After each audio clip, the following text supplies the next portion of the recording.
essere.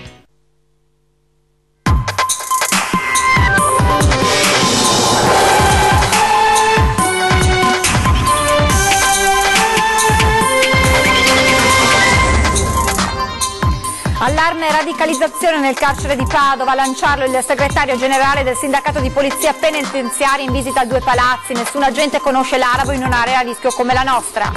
Paura a Mestre, tentata estorsione nel cuore della notte degenera provocando la violenta esplosione di un negozio di kebab, arrestato l'incendiario e un clandestino tunisino. Viaggio nel degrado, a Mestre situazione esplosiva per le occupazioni abusive di nomadi nel rione Pertini, a Treviso i bivacchi di decine di migranti nel parcheggio della Piani davanti alla questura. Luca Zaia, governatore più amato d'Italia, e Luigi Brugnaro, secondo tra i sindaci più apprezzati. È il risultato del sondaggio Index Research sul gradimento dei cittadini.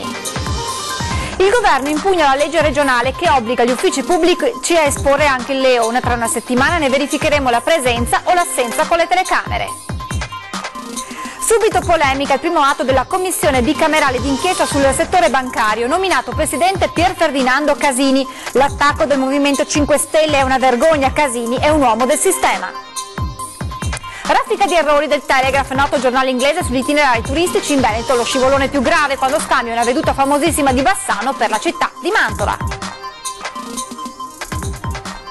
Telespettatori di Antenna 3, buonasera e ben ritrovati con l'edizione veneta dei nostri telegiornali. Dunque in primo piano l'allarme radicalizzazione all'interno del carcere 2 Palazzi di Padova. A lanciarlo è il segretario generale del sindacato di polizia penitenziaria, oggi proprio in visita nella casa circondariale padovana. Nessun agente conosce l'arabo, spiega Francia e Italia, i paesi più a rischio. Carcere al collasso con il rischio di favorire estremismi e radicalizzazioni. I 2 palazzi, con una popolazione penitenziaria fatta soprattutto di stranieri, rappresenta l'emblema della preoccupazione che coinvolge chi in carcere ci lavora. A testimoniarlo la visita del segretario generale del sindacato di polizia penitenziaria Aldo Di Giacomo. Dai dati in nostro possesso la Francia e l'Italia sono gli stati più a rischio. L'amministrazione anche in questo caso non sta facendo nulla, perché ricordo che noi oggi non abbiamo neanche un poliziotto penitenziario formato per l'arabo. Non basta parlare l'inglese, spiega chi lavora in carcere, che non ha neppure la possibilità di avvalersi dell'intervento di un mediatore culturale, e che i 2 palazzi e 2 istituti siano al collasso lo testimoniano i numeri. Detenuti previsti 438, ce ne sono 596, agenti previsti 434, ce ne sono 316, ma questo è un aspetto sicuramente importante, ma l'aspetto drammatico è che con l'introduzione del nuovo sistema premiale nei confronti dei detenuti sono aumentati in modo vertiginoso del 700% gli eventi critici. Ma c'è anche un altro dato che crea tensione: il numero crescente delle aggressioni, aumentate in 2 anni del 200%. A Padova, racconta Di Giacomo, se ne contano 3 a settimana. Le risse tra detenuti e l'impossibilità da parte degli operatori penitenziari di avere un controllo su tutto è un dramma. Pronto una telefonata al provveditore delle carceri trivenete, fermo l'appello al guardasigilli per un'immediata inversione di rotta. Ed ora andiamo a Mestre, dove si vive in un clima da zona di guerra in via Piave, quando una tentata estorsione nel cuore della notte degenera, provocando la violenta esplosione di un negozio di kebab. Arrestato l'incendiario, si tratta di un cittadino tunisino clandestino di 23 anni con una lunghissima scia di precedenti. L'improvvisa fiammata ha illuminato a giorno via Piave intorno all'1:30 di notte. Una frazione di secondo dopo, un boato di incredibile potenza ha svegliato l'intero quartiere. A esplodere la rivendita di kebab all'angolo con via Col di Lana per il gesto maldestro di un delinquente che intendeva dare fuoco al locale. Siamo dalla parte opposta di via Piave, di fronte ai giardinetti, e come potete vedere il marciapiede è letteralmente disseminato di frammenti di vetro provenienti dalla vetrina di questo esercizio, e questo rende chiara l'idea della potenza immane di questa esplosione. Quando il 23enne tunisino ha iniziato a cospargere il locale di carburante all'orario di chiusura, il titolare pakistano è fuggito spaventato. Un suo dipendente è riuscito a ripararsi alla meno peggio, mentre il criminale accendeva un fiammifero senza rendersi conto che l'ambiente era saturo di vapori di benzina. Gravemente ustionato dopo l'esplosione, il giovane è fuggito di corsa, inseguito da una pattuglia della polizia locale che si trovava già in zona per dei controlli antiprostituzione. Due vicecommissari a bordo della vettura si sono messi all'inseguimento di questa persona che era ormai qualche metro a distanza nei giardinetti di via Piave, mentre il terzo componente della pattuglia provvedeva ad allertare la nostra sala operativa, la sala operativa del 113 e quella dei vigili del fuoco. Arrivati sul posto con 5 volanti, i poliziotti hanno delimitato la zona con un cordone di sicurezza e individuato il criminale in una decina di minuti mentre cercava di nascondersi dietro alcune auto parcheggiate.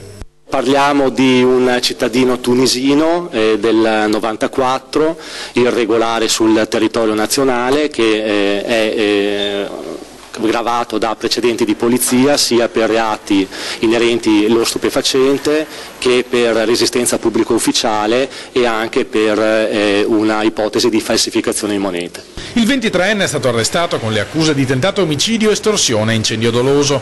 Gli uomini della squadra mobile hanno poi ricostruito l'accaduto. Il criminale si era presentato nel locale pretendendo gli fossero consegnati 2.000 euro dai gestori che, spaventati, avevano svuotato la cassa, ma il tunisino non si era accontentato di quegli 800 euro e aveva messo mano alla benzina. Nessun legame con l'alterco che il pomeriggio precedente aveva mandato in frantumi la vetrina dello stesso locale nel cuore di una delle zone più difficili di Mestre. Da Mestre a Treviso il nostro viaggio tra i bivacchi di una trentina di richiedenti asilo nel parcheggio della Piani a pochi passi dalla questura. Parcheggio della Piani, ore 9 del mattino. I migranti dormono per terra accanto delle signore che pagano il biglietto per la sosta. Una scena incredibile girata 2 giorni fa e postata sulla pagina La Bella Treviso, e quando andiamo a verificare la situazione che ci si presenta davanti è ancor più drammatica. I profughi sono qui accampati sul tetto del park della cittadella delle istituzioni e che, sembra quasi una beffa, ospita pure la questura e la guardia di finanza. Sono tutti afghani e pakistani in attesa da mesi del permesso di soggiorno per motivi umanitari. Sono arrivati in Italia a piedi dopo aver attraversato 8 stati attraverso la cosiddetta rotta balcanica. Hassan, che un po' di italiano lo parla, ci racconta la loro storia. Quanti siete qua a dormire? 35-40 persone qua a dormire. Ogni sera? Sì, ogni sera sempre, tutti i giorni a dormire qua. E 35 persone 40. E a mangiare dove andate? Non c'è, mangiare non c'è. E poi ci guida giù per le scale del parcheggio. Negli stanzini i giovani afghani ci fanno vedere quelle che chiamano camere da letto. Mangiare non c'è, bagno non c'è, doccia non c'è. I servizi non ci sono ed è facile immaginare cosa accada qui con il calar della sera. Ogni 2-3 giorni, ci raccontano, arriva la polizia a mandarci via, con il solo risultato che questi profughi, la maggior parte di loro sono infatti veri profughi, perde pure coperte e giacigli perché questi miseri cenci vengono buttati via. Ci spostiamo verso l'altro vanoscale della Piani. Io mattina dormire qua, alla sera io... Ci mostra il documento Caleb e la richiesta per quel permesso che spera gli cambierà la vita. Quando io documento tutto pronto, io lavoro in Italia. Siamo tornati in Rione Pertini a Mestre, dove è stato sgomberato uno degli appartamenti occupati abusivamente, ma per i residenti non basta. Sentiamo perché. Sabato di notte, che dico do, mi ho svegliato e soprassalto, ho sentito che ieri era di fare barufa, che cosa, ho tirato su una santinea persiana e ho visto che mi minacciava, basta. Ci hanno minacciato di sbatterci la testa contro il muro, che loro hanno le pistole, che sono in tanti, più degli italiani, queste sono state le parole. I residenti di quartiere Pertini a Mestre sono sempre più esasperati. Nonostante uno degli appartamenti Ater occupati abusivamente sia stato sgomberato lunedì, proprio grazie alle loro segnalazioni, la situazione non cambia. Al Civico 1, ad esempio, c'è un'altra occupazione. Sono venuti qua spacciandosi per delle persone dell'Ater e poi hanno chiesto le chiavi a tutti, invece abbiamo scoperto poi che erano abusivi, hanno buttato giù la porta. Di solito sono in 10, in 15, vanno, vengono, fanno quello che vogliono. Io vorrei sapere perché sull'altro palazzo sono stati mandati via e su questo no. È l'Ater che non fa niente, niente di niente. È il tempo che l'Ater faccia o dà via questi appartamenti o che mette i porti di ferro. Secondo la legge però, se si interviene a poche ore dall'occupazione si può effettuare lo sgombero coatto, altrimenti diventa sempre più complicato, soprattutto in presenza di minori. Ci spostiamo in un altro condominio. Questo è un altro appartamento che era stato occupato e che proprio oggi i tecnici mandati dall'Ater stanno risistemando. Vedete come fanno da lì in alto, cercano di scardinare per poter aprire e poi poter entrare e occupare abusivamente l'appartamento. Non solo, una residente ci racconta un altro dettaglio. Io ho sentito dai signori di fronte, da me, che hanno sentito che affittano le stanze dell'appartamento, addirittura. Volviamo pagina, passiamo alla politica. Luca Zaia, governatore più amato d'Italia. Luigi Brugnaro, secondo tra i sindaci più apprezzati. È il risultato del sondaggio nazionale Monitor di Index Research sul gradimento dei cittadini.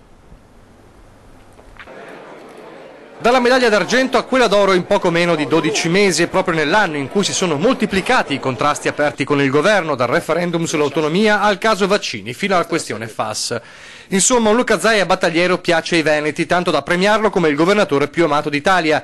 Il sondaggio di Monitor Index Research lo piazza al primo posto con il 58,3% del gradimento dei cittadini intervistati, campione telefonico nel periodo marzo-giugno 2017.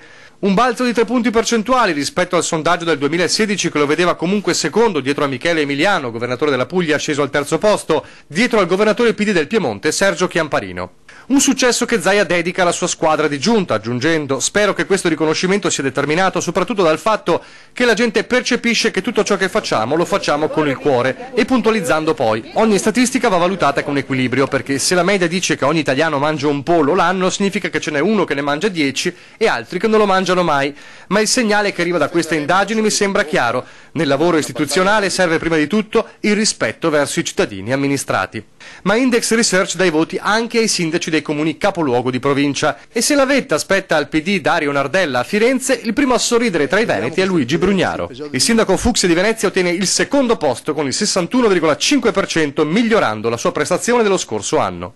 Per trovare un altro veneto bisogna scendere al 15° posto con il leghista Massimo Bergamin a Rovigo, poi al 32° posto Jacopo Massaro e le sue civiche di Belluno. Il primo sindaco targato PD Achille Variati, che a Vicenza scende al 37° posto con il 55,2%.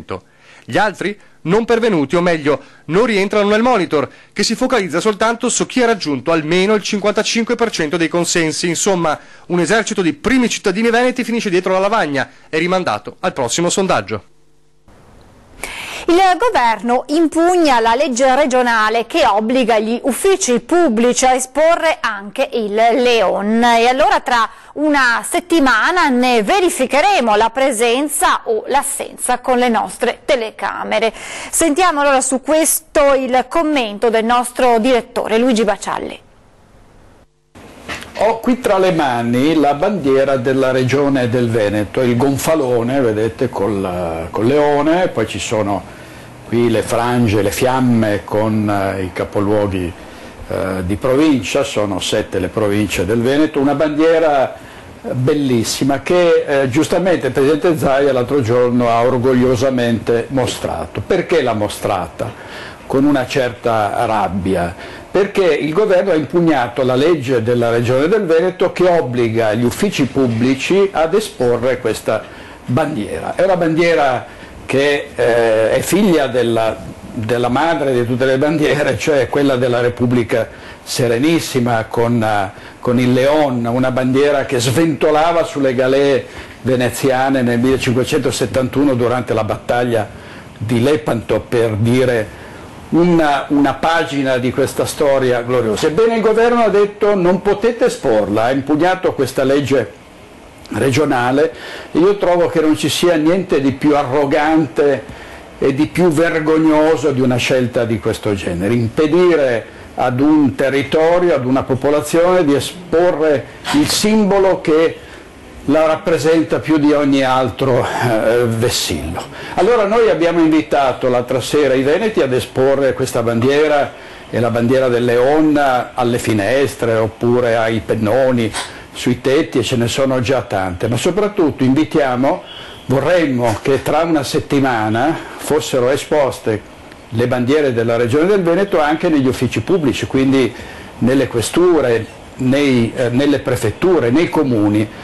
Ed è un auspicio, ma vogliamo anche capire poi chi è veramente legato al territorio, non soltanto a parole. Allora andremo a verificare tra una settimana chi l'ha esposta e chi non l'ha esposta, perché non esporla ed essere d'accordo con questa legge, con questa decisione scandalosa del governo di impugnarla, non significa solo non rispettare il territorio e la sua gente, ma significa anche volerla calpestare, e quindi di questo noi renderemo conto, vedremo chi è veramente legato a questa terra e chi dice di esserne affascinato e legato, ma in maniera del tutto ipocrita ed ingiusta.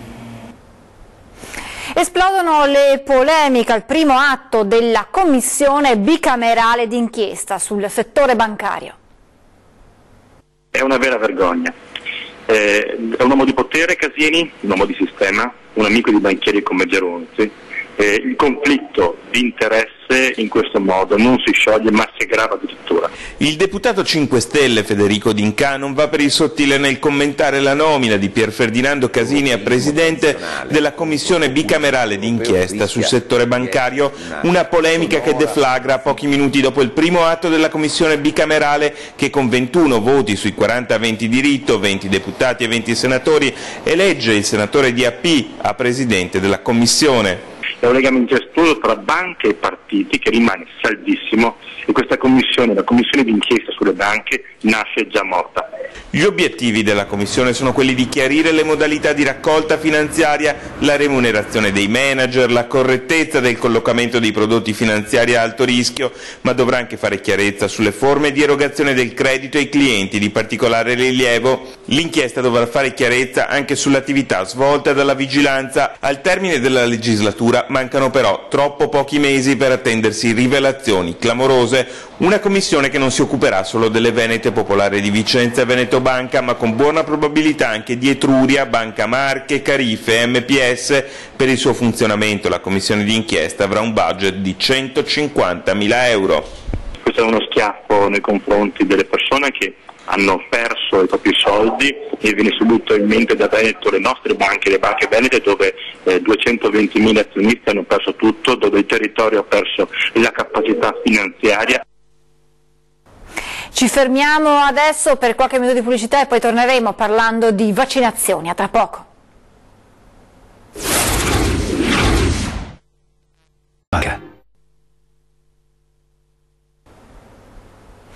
Rieccoci in diretta con l'edizione del Veneto dei telegiornali di Antenna 3. Come anticipato parliamo di vaccinazioni, perché dopo il parere del Consiglio di Stato si attende la decisione della Corte Costituzionale. Intanto il Corvelva dice evidenziamo in questo momento l'assenza della Regione Veneto, regione tra l'altro in cui registriamo il più elevato numero di bimbi esclusi da scuola.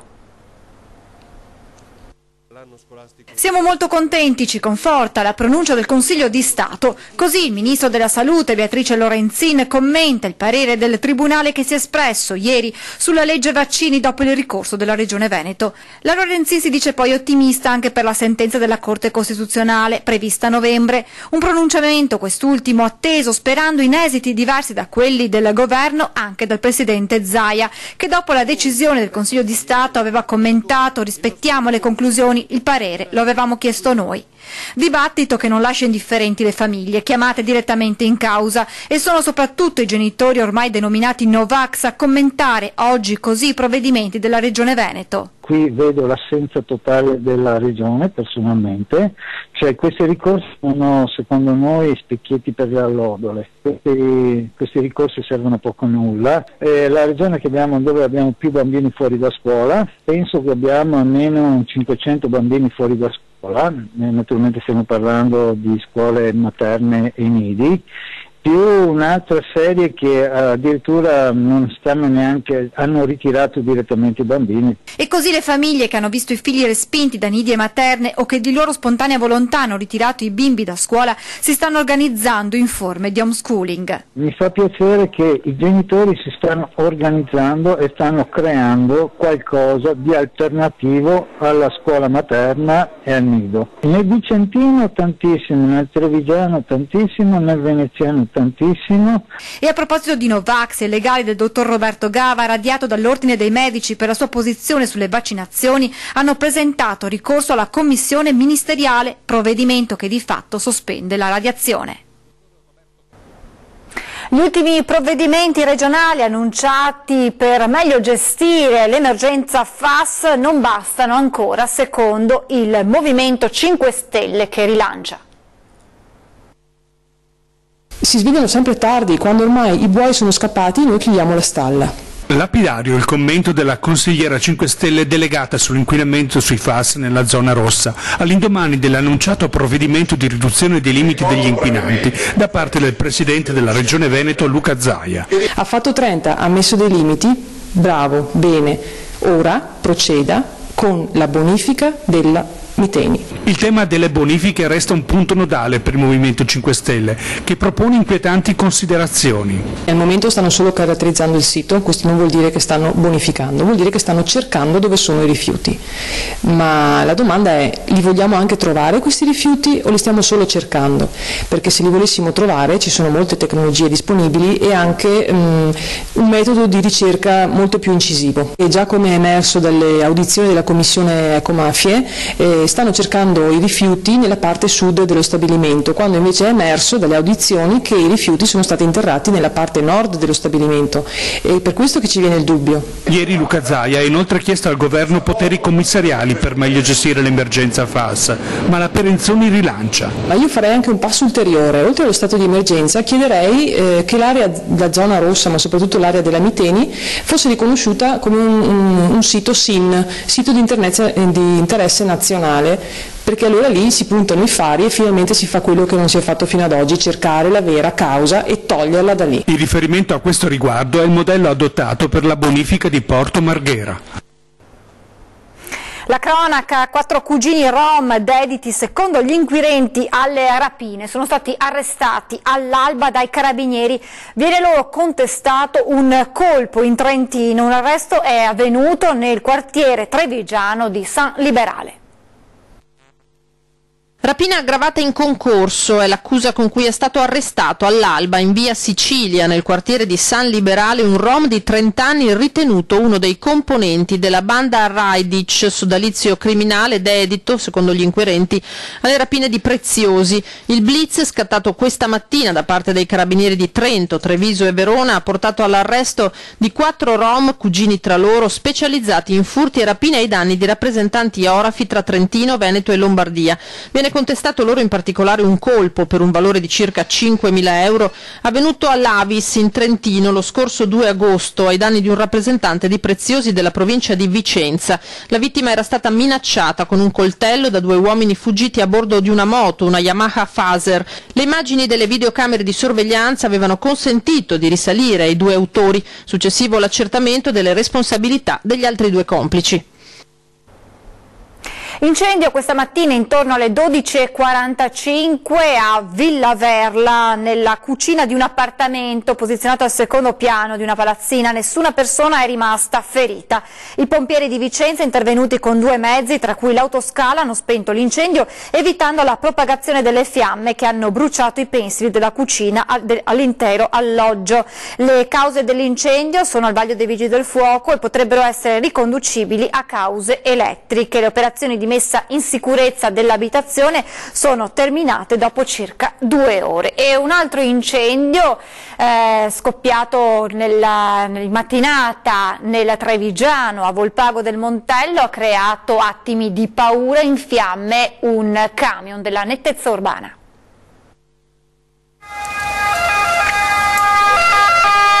Prima il fumo, poi le fiamme. Attimi di paura questa mattina in via 18 giugno, Volpago del Montello. Sono circa le 11:30 quando un camion della nettezza urbana di Contarina sta transitando in zona. All'improvviso l'incendio. L'autista avverte l'odore acre del fumo, poi nota il fuoco fuoriuscire dal furgone. A quel punto scende dal mezzo e si allontana. Sul posto arriva anche un automobilista che va in aiuto del netturbino. In pochi minuti le fiamme avvolgono il camion.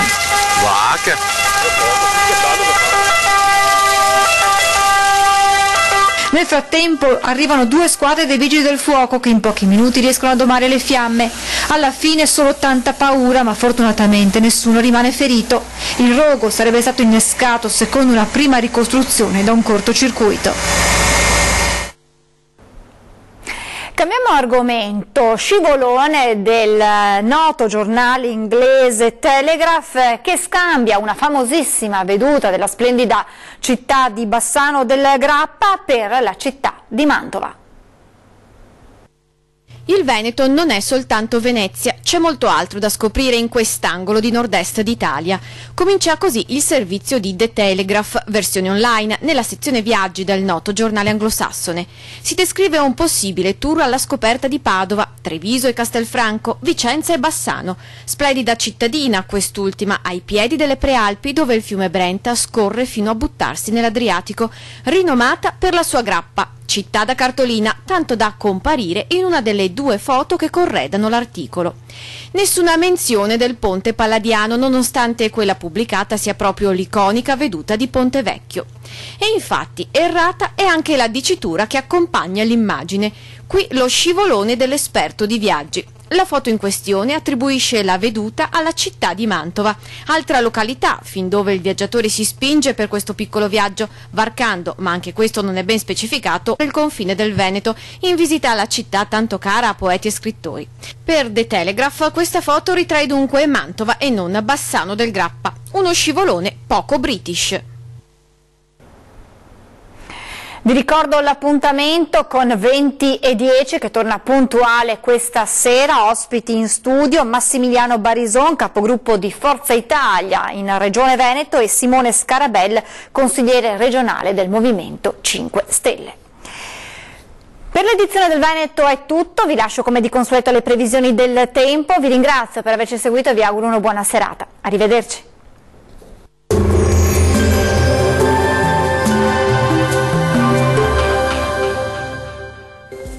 Prosegue il bel tempo stabile sulle nostre regioni, vediamo insieme le previsioni per giovedì 28 settembre. Sul Veneto tempo asciutto e con ampio soleggiamento, una maggiore nuvolosità è attesa sui settori alpini, sulle alte pianure e sulle aree occidentali, ma senza altre conseguenze. Diamo uno sguardo alle temperature, le massime saranno comprese tra i 20 e i 23 gradi, valori minimi tra 11 e 15 gradi circa. Spostiamoci ora a vedere la situazione del Friuli Venezia Giulia. Anche qui avremo bel tempo prevalente con ampio soleggiamento ovunque, possibili soltanto un po' più di nubi irregolari sui settori alpini e sulle alte pianure, ma saranno del tutto innocue. Temperature massime tra 22 e 23 gradi, minime tra 12 e 13 gradi circa. E concludiamo con uno sguardo alla situazione del Trentino Alto Adige. Il tempo sulla nostra regione continua ad essere stabile e soleggiato, anche se va evidenziata una parziale nuvolosità. Temperature massime previste tra 24 e 27 gradi, valori minimi attesi tra 12 e 15 gradi circa. Il mare sarà generalmente poco mosso, i venti moderati nord-orientali. Per ora dal meteo è tutto, arrivederci.